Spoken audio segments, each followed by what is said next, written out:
Welcome to the 9th video in the series on detective fiction from the University of Greenwich English programme. The video is associated with literature and publishing, the third-year core course for English literature students, which is also an option on some other degree programmes. It's from the part of the course concerned with the history of detective fiction. Now, we started with 3 videos on Edgar Allan Poe's Murders in the Rue Morgue, followed by another 5 on the 1864 sensation novel Henry Dunbar by Mary Elizabeth Braddon, which, besides offering a police detective called Inspector Carter, also has amateur detectives of various abilities, including a young woman who's rather more successful than the men. Throughout the course, we keep returning to a set of key terms. Here they are. I shan't define them again for you, but recommend, if you're unsure, that you return to the second video on Poe's Murders in the Rue Morgue.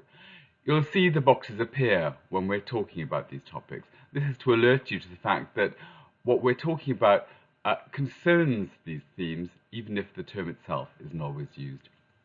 Another thing I'll remind you of is how when a topic appears, and you can guess what it is, I'll sometimes use a clock instead of the time word when we're thinking through issues connected with temporality, such as the importance of the contemporary, for example. Other key terms include discourse, which I've defined again in an earlier video, this time the third one on Murders in the Rue Morgue, and then justice and the law.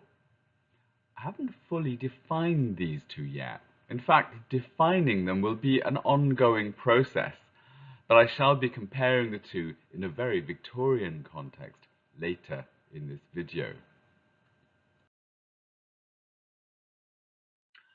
If I'm trying to make the very different text on this course cohere by focusing on a set of key themes and terms, this video follows even more closely the previous ones on Henry Dunbar.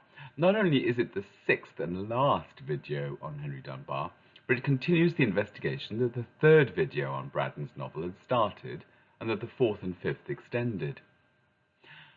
It takes as its diagnostic tool its interpretative framework, a now notorious attack on sensation fiction by a very conservative Oxford professor of metaphysical philosophy, Henry Longueville Mansel, which appeared in a high-status periodical. As I've said before, just because we might disagree with someone's conclusions or political stance doesn't mean we should dismiss them as stupid.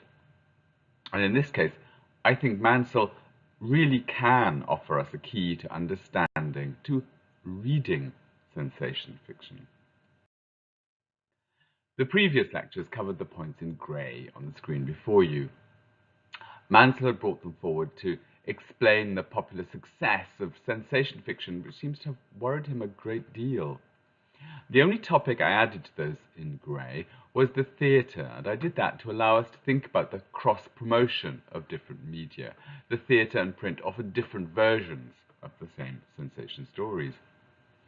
But it's time now to turn to the last 2 factors named by Mansell: proximity and personalities. The two are actually very closely linked. Let's find out first how Mansell defines them. Now, let's just ignore Mansell's automatic assumption that sensation fiction is at best trash. We've been through the implications of this kind of thing in previous videos. Let's focus on what Mansell means by proximity instead. Proximity means nearness, and in particular, Mansell means that sensation novels are set in the reader's own time. They're not historical novels, distant in time from the reader, or romances set in distant imaginary places and imaginary historical periods. Sensation novels have a rather strong effect, as you can see. He thinks of them rather bizarrely as explosive minds which you have to be near to be affected by. And if you've watched previous videos on Henry Dunbar, you'll understand at once how Mantle is yet again focusing on the physical, the corporeal nature of sensation. And then he returns to the idea he started his article with, the nerves of the reader. The sensation novel, he says, excites our nerves by dealing with the kinds of people we know. Now, history, which for the classically trained Mansell meant the ancient Roman historians like Livy, has no effect on us. However enormous and extensive the crimes that history reports, here 200 lady poisoners, well, they're just too far away in time and place to have an effect on us, even if they actually did exist, which I'm not entirely sure they did, but Livy says they did, according to Mansell. Mantle says it looks like we experience a far greater sensation in our bodies if we encounter tales of horrors around us, even if, unlike history, they aren't true. And then Mansell goes on to suggest that we fictionalize our daily lives, we sensationalize them, we wonder what lies beneath. Just as Braddon made us wonder about the shabby appearance of on the bank of Dunbar and Balderby right at the beginning, it must conceal great wealth in its vaults underground. So the charming men and women we meet must conceal terrible secrets like Count Fosco from Wilkie Collins's Woman in White or Mary Braddon's Lady Audley's Secret. We assume in our daily lives that we can't trust appearances. We read each other suspiciously in the city. In the city, we don't really know each other. So, proximity is the quality of a story that makes it seem familiar to us, and which also excites us and excites our curiosity. What Mantle calls personality is very similar, and to be honest, I've often confused the two in the past. They both blend real life and fiction, but strictly speaking, I suppose, proximity seems to make us infuse reality with fiction, while personality does the opposite. For if we follow Mansell, personality refers to characters whom we encounter in the media, in the news, whom we then read into the fiction. It's as if the novelist has taken elements of a real news story, contemporary with us, in our own time, and lightly disguised it to create a fiction. In this, it's like the combination novel that we saw Sigismund Smith explaining to us in a previous lecture, except instead of combining plots, characters, and ideas from the huge archive of novels so as to make a new story, the sensation novelist makes connections with the newspapers, raiding the newspaper archive, rather as we saw Poe getting his detective Auguste Dupin to do in the 1840s, and indeed as Poe himself had done to create his story. Now, as far as the reader is concerned, this is a game. It's a tease, what Mantle calls a riddle. Can the reader guess who the novel is concealing behind the fictional disguise? And readers can. How enjoyable it is to be able to understand it. As readers, we are flattered by our success when we solve the riddle. We're gratified by our ability to understand, to be able to read the signs, to access the appropriate archive. The hunt for personalities means we read a novel as a puzzle game. Our opponent, the narrator or author, who keeps flirting with us, showing us one solution, then another. Is the character in the novel modelled on this one in real life or on that? In either case, though, reading for personalities means we treat novels like un roman à clé, like a novel with a key. Such a concept imagines the novel like a locked chest, perhaps like this Victorian horsehair trunk with secrets inside, perhaps letters that reveal the true identity of your father. As long as you're in possession of the right key, everything will make sense. Reading for personalities is like acting as a very simple sort of detective. All you have to do is see through a disguise to discover a person's true identity beneath. At least that's the fantasy, the fiction of detection that I've referred to in the very first video of this course. It's a fantasy that detective fiction plays with all the time, offering metaphors of reading very freely, like Joseph Wilmot's hair trunk that his daughter opens, that suggest to us how we should read it. But there are other scenes in Henry Dunbar, of course, other scenes of reading. For example, where Mrs. Austen shares a news story with Margaret and with her son. And this suggests a corollary of reading novels as if they had secret keys. Well, if we think we've located the key and that we've opened the mysterious trunk with a key inside, that's only a fantasy, a fiction that detection holds out to us. And yet that fantasy has lots of advantages. For example, it enables us to boast to our friends or even just to ourselves that we have understood the secret meaning of the author. Think about this too. For this kind of reading, this intertextual reading, this raiding of the archive, this connection to an archive of knowledge that's common to a lot of people, the news, isn't it great for building a community? The text in this understanding provides a basis for discussion amongst people, as we all think we know who is meant by so-and-so. Or even if we disagree, at least we'll be talking about the same text together. In this sense, disagreement can, perhaps paradoxically, form the basis for a greater sense of community. Reading for the Victorians was very often communal, not like now, as these images show. In the days before radio or TV, let alone smartphones and computers, reading aloud, reading communally, was very common, even the norm. And of course, people would interrupt and comment freely, offering their interpretations and emotional reactions to what was being read. I think that's pretty clear from these images. And even when people did read in solitude, reading was still social, as people would discuss what they read, just as now we discuss, or at least react to, what we encounter on social media, on TV, film, and even, amazingly, in books. Both proximity and personality, then, encourage a sense of community.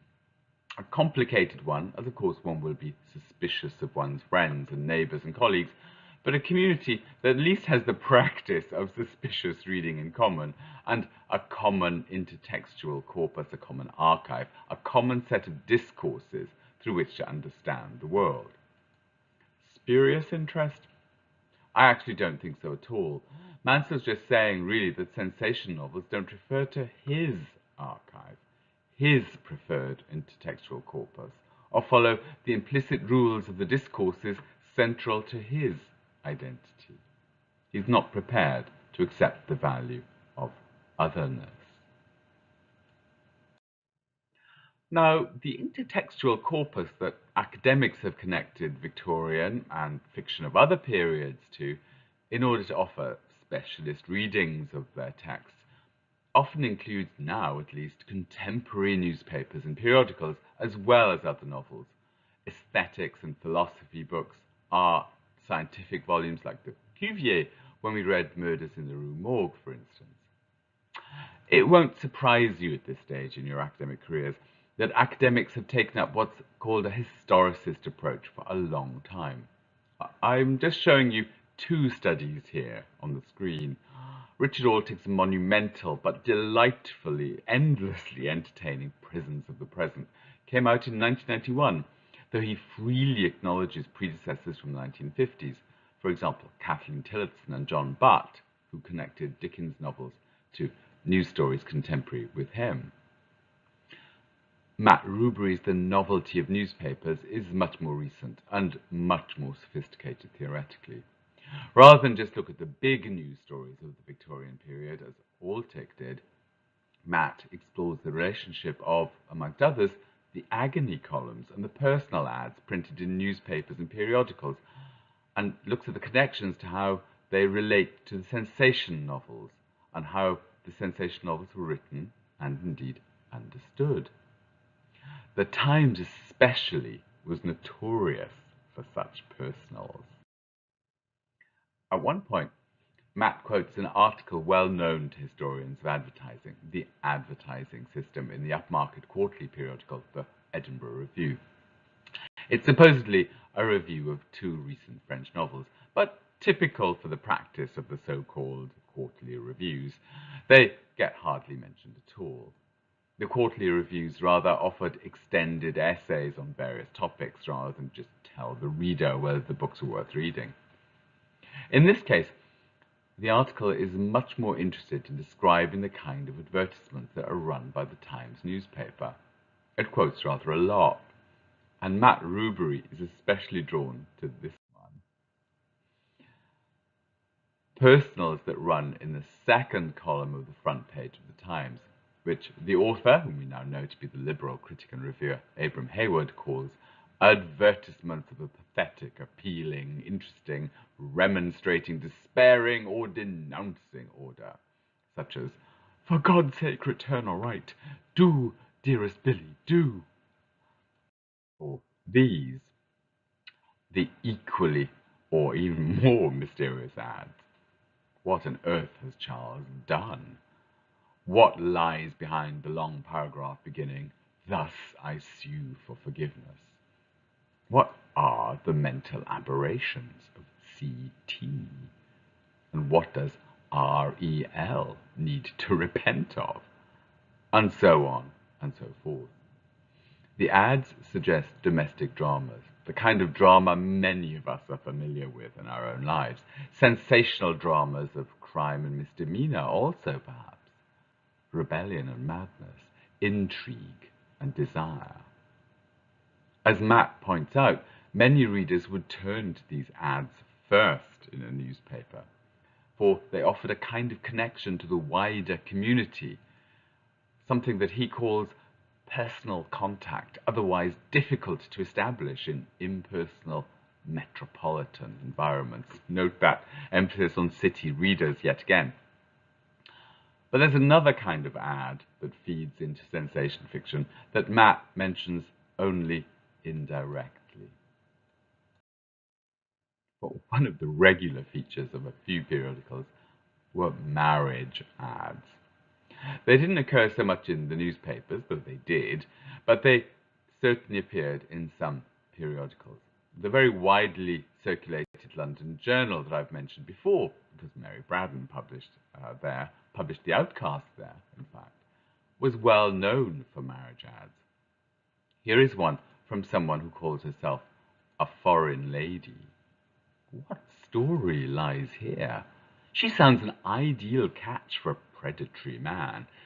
£600 a year is a really very considerable income, and she's almost an orphan. So the potential husband would have no in-laws to bother him. Well educated and beautiful, so a middle-class husband can parade her to his friends as a catch. Gentle, cheerful, which we can interpret as biddable.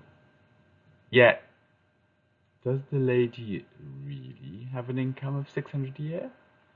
It could be, of course, that she's an early avatar of Judith Lee's opponent in Matched, on the hunt for foolish men. We don't know. The question is raised. The London Journal wouldn't reveal addresses or real names, and made correspondence right through it. The process of answering was consequently rather slow, even if the post itself was very rapid in those days. Here are the answers to the foreign lady's request, 10 weeks later. What do you think of these men who offer her marriage? Would you accept any of them? Would you advise her to accept any of them? Wouldn't you be a tad suspicious of someone who calls himself tall, good-looking, and wealthy, but doesn't specify what wealthy means? Can you imagine the foreign lady, perhaps a refugee from one of the revolutions in Venice or Paris in 1848, marrying Cotton Man? He's 40, tall, active, and the possessor of a splendid fortune. Perhaps he's a brutal factory owner, even though he knows what the proprieties are. We don't know, of course, what his suggestion is a proper one actually means. And then the sensible TW with an income inferior to the lady's, and Alpha with an even smaller fortune. And how are we to read his self-description? 27, romantic, dark-haired, pale-faced, and lots of facial hair. How do we read such a description unless suspiciously? And then the 30-year-old Henry, who only has a share in an annual income of £3,000. What is the size of that share? You'll have guessed by now that such ads invite us to read very, very suspiciously. Who's going to be taken in here? The lady by a rascal or the silly man by an accomplished seductress? And you'll also have guessed how the personals, when read suspiciously, have the capacity to suggest their own very proximate sensational narratives. For creative writers, they really are a gift.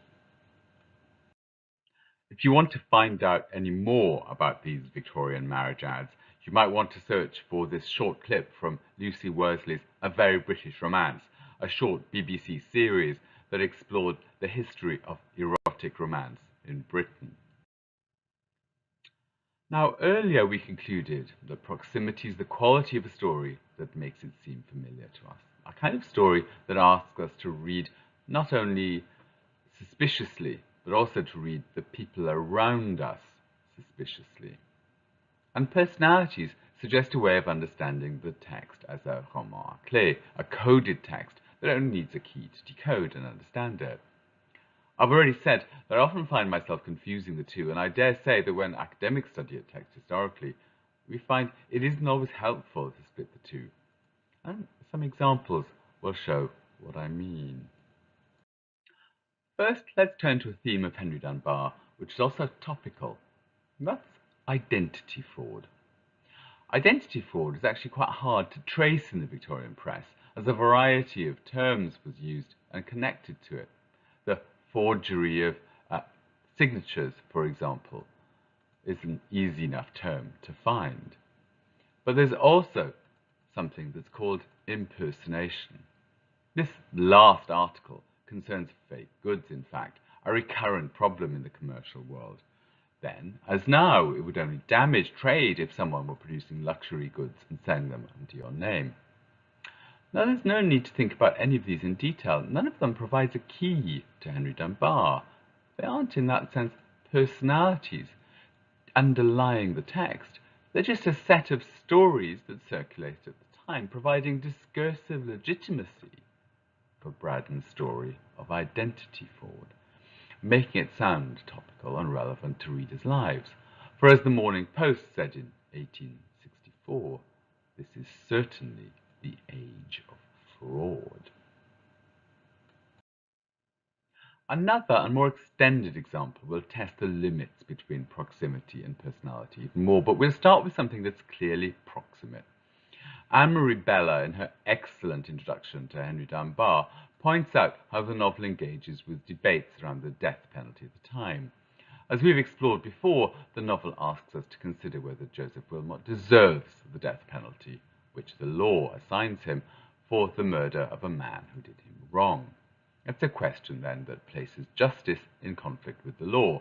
The law says he must be hanged. The way Mary Braddon presents him may lead you to conclude that he's suffering enough already.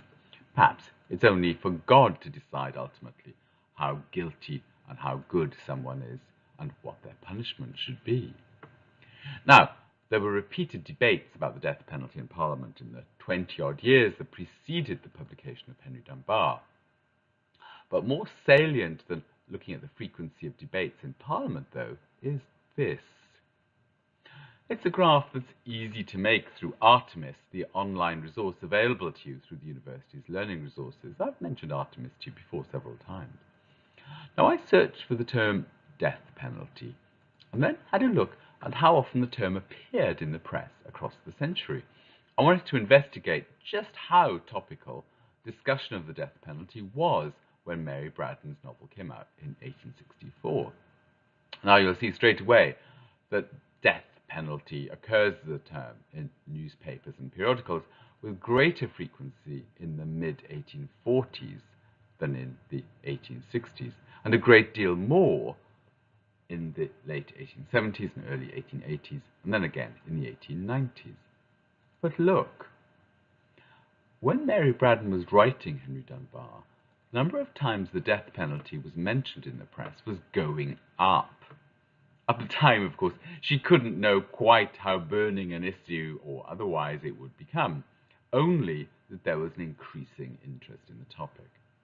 It won't surprise you to hear that in choosing this topic as central to the novel, I think Braddon knew exactly what she was doing, but more importantly, readers would have registered the topicality of the theme. And now to a much more precise and specific example concerning the appropriacy of the death penalty for murder. For all the sensational cases involving the death penalty that were reported in the press, and there were a lot, perhaps the most relevant in the years immediately preceding Henry Dunbar and its previous serialization in the London Journal as the Outcast over 1863 to 4 was the Glasgow Murder. Now, in the third video on Henry Dunbar, I mentioned this as a subject of a sensation sermon in 1862. The case is now better known as the Sandiford Murder, as the killing took place at the very respectable address of 17 Sandiford Place, Glasgow, Scotland, in 1862. But at the time, it was almost universally known as the Glasgow Murder. A servant by the name of Jessie Macpherson was brutally butchered with a meat cleaver wielded by someone who wasn't very strong in the house of a Glasgow accountant, John Fleming, who was absent at the time. His 87-year-old father, James Fleming, was, however, in the house at the time of the murder. The murdered woman's friend, Jean McLachlan, also known as Jessie, was accused of having committed the murder.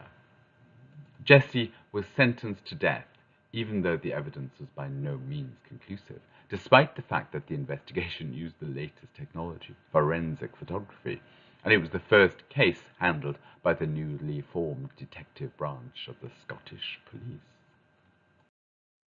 The case was reported in immense detail in the press. As you can see here, almost 4 entire columns are devoted to it in the Morning Post of 23 September 1862. Here we see that the Dundee Advertiser has found the story so popular that it's chosen to omit other news in order to cover it fully. Here again, it takes up almost 4 columns on the front page of the cheap weekly newspaper, the Irish Penny Dispatch of the 27th September 1862. But the evidence was also strong for the murder having been carried out by James Fleming, the wealthy father of the householder who was in the house at the time. Jessie McLachlan eventually claimed that James had committed the murder after she, her murdered friend, and he had been drinking together in the kitchen, and the friend had refused the old man's sexual advances. He said he told Jessie McLachlan they had to cover up the murder or they'd all get into trouble. There was a huge public outcry, and eventually Jessie's death sentence was commuted to life imprisonment and deportation to Australia. I shan't go into the gory details. You can find a good deal more on the internet, including it's a book about 4 sensational Victorian murders in Glasgow by Jack House. It originally came out in 2002, but there is an updated version available very cheaply online. It's very well written and researched, and if you like crime stories, I thoroughly recommend it.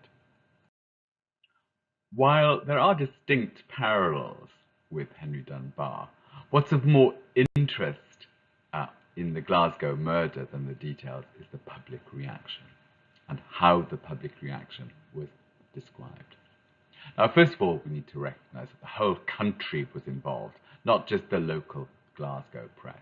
You've probably already guessed that, though, as I've cited national London and Liverpool papers, as well as Scottish, and I could cite hundreds more from right across Britain. There were protest meetings and petitions, and the press, too, was generally on the side of Jessie, for it seemed that the law was on the side of the wealthy man, and not on the side of truth and the woman. Now, I'm struck here by how the Era, a London-based paper, usually more interested in the theatre than general news, feels it has to say that the accused woman does not deserve sympathy. Does that mean it's possible that she does? Why mentioned otherwise? And then, fascinatingly, we see how the sentence seems to oppose sympathy with the law.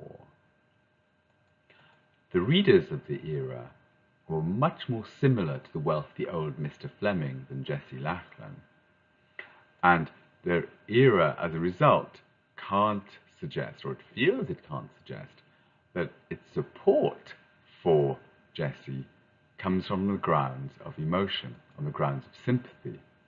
Rather, it has to argue on the grounds of law. An interesting opposition that we'll return to: sympathy and the law. Later, after Jessie's sentence had been transmuted to transportation, we find petitions such as this one in the national daily paper, the Morning Advertiser, which reprints a plea from the Glasgow Herald. It's a fundraiser to help Jessie McLachlan's sisters. It seems a lady has met one of Jessie's sisters who was also a servant, and she's found that she's been dismissed from her post because of her sister's perceived guilt. Yet, the petition asks, why should the sins of one family member be visited on another? It's exactly, of course, the issue Margaret has to face in Henry Dunbar. And then it's clear that some really do feel sympathy for Jessie McLachlan. For here, the lady asks that sympathy be extended to Jessie's sisters. Not just given to, but extended from Jessie to her sisters. Who is this sympathy, then? Well, its most famous proponent and theorist was the 18th century thinker Adam Smith. Perhaps you've heard of his pro-free market economics book, The Wealth of Nations. But earlier, he'd written The Theory of Moral Sentiments. His starting point was consideration of our fellow feeling for the misery of others. Precisely sympathy, which literally means suffering with. Now, sympathy didn't mean quite what we mean by the term today. It's much more powerful than that. It means imaginatively to become someone else, to change places in fancy with the sufferer, as Adam Smith says.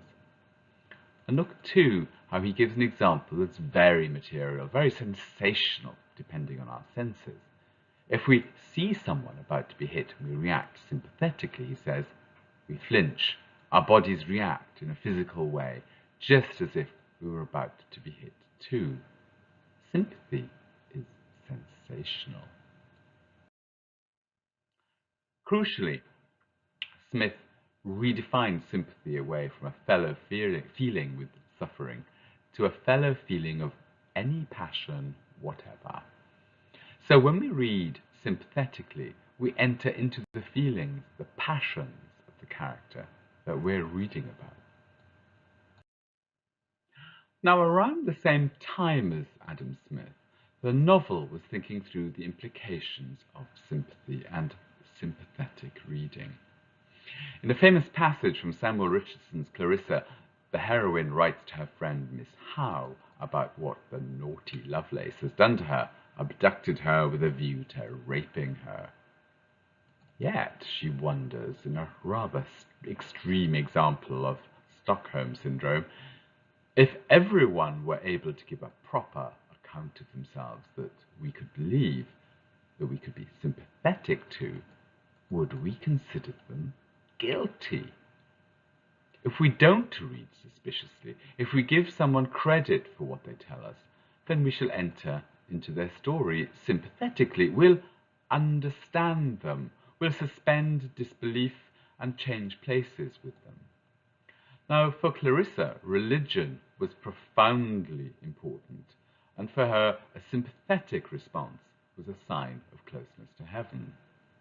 Christ, in this understanding of sympathy, suffers for and with us, and we must suffer with him. A sympathetic response in a reader or in a listener is a sign of closeness to heaven and the redemption of the New Testament. In short, for the 18th and 19th centuries, sympathy can in some sense atone for a narrator's or character's or criminal's guilt by encouraging the listener or reader to stand in the place of and to suffer with the teller of the tale, the character, or perhaps even the criminal.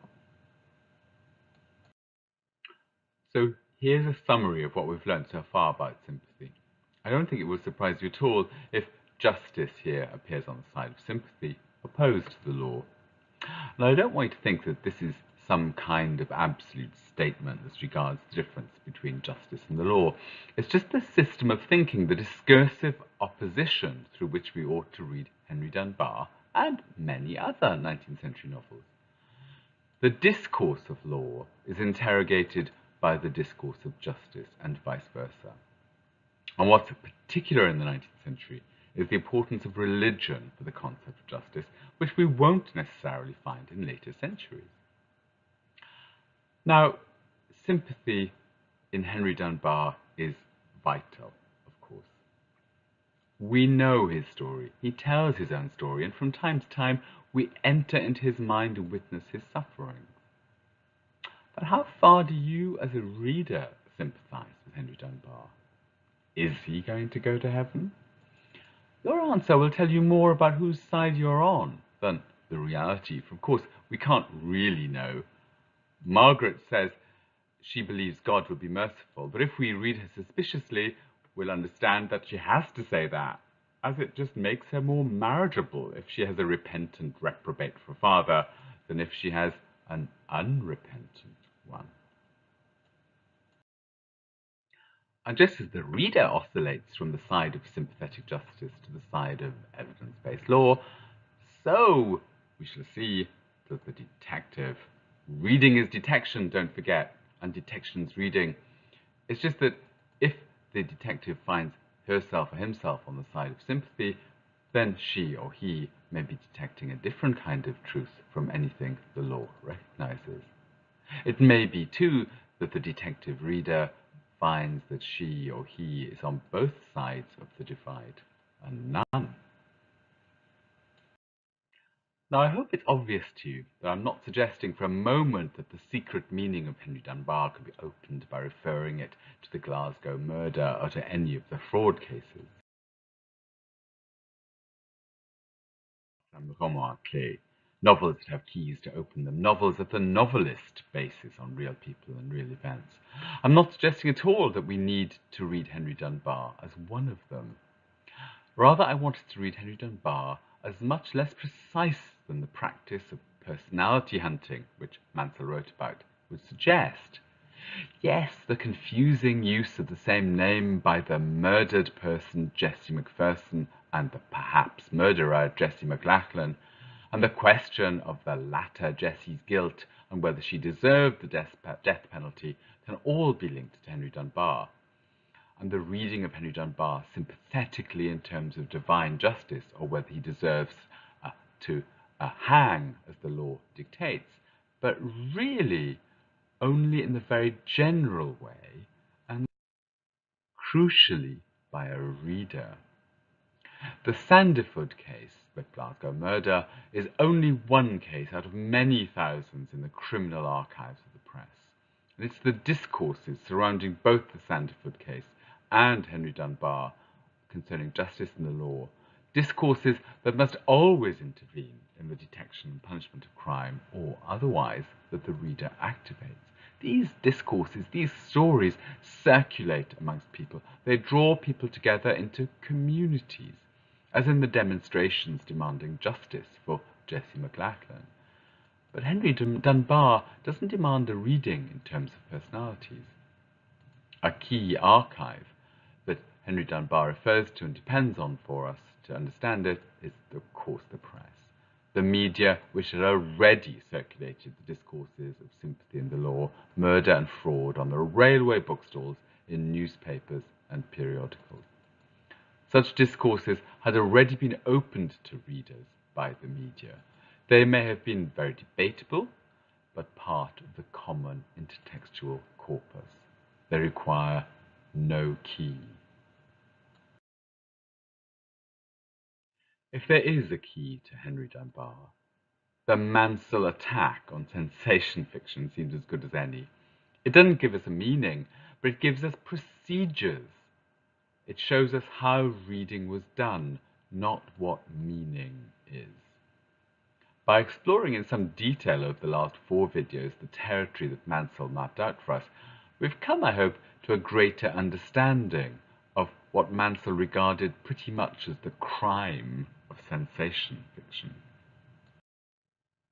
Mansell stressed, of course, that sensational novels offered us bodily experience of various sorts, the shocks and jolts of what were called strong situations, surprise twists in the tale, the raising of mild anxiety to ward off greater anxieties. But here I'm suggesting another bodily sensation that might seem more mental than physical. That is, that sensation novels, like detective fiction in general, offers us the fiction that we can know everything, that we can detect everything, resolve everything, make the chaotic world we live in cohere in a logical or at least comprehensible manner. And by reading in a proximate way, just by hunting for the personalities hidden under the text, by reading a text across other texts contemporary with it, we are seeking to track down meaning, to pin down a mystery. And when we do, when we make connections between the text and the archive, we feel a thrill run through our limbs, a shiver down our spine. To whose benefit? Ours alone? I think it's part of the game that not just the author, but the whole publishing system plays with us. We're flattered by being offered solutions to problems while we think we've solved the problems ourselves. This flattery is an added pleasure for us, a pleasure we feel as a thrill down the spine when we make unexpected connections. As we'll see when we discuss the Sherlock Holmes story, A Scandal in Bohemia. But this shiver of recognition is not entirely ours. It's manufactured by the publishers and authors. It's a plant, a feint. It hides another reality. At the end of the 3rd video in my discussion of Poe's murders in the Rue Morgue, I closed with a version of the slide being invaded by a scarlet virus, the virus of discourse that determines the relations between my 6 key terms. That was what I wanted you to understand from our reading of that text. Now, I want to suggest another way of thinking through the media contemporary or nearly contemporary with the text. As we've seen, it's not just proximity and personalities that lock a text in place, but a whole set of media practices, not just discourses.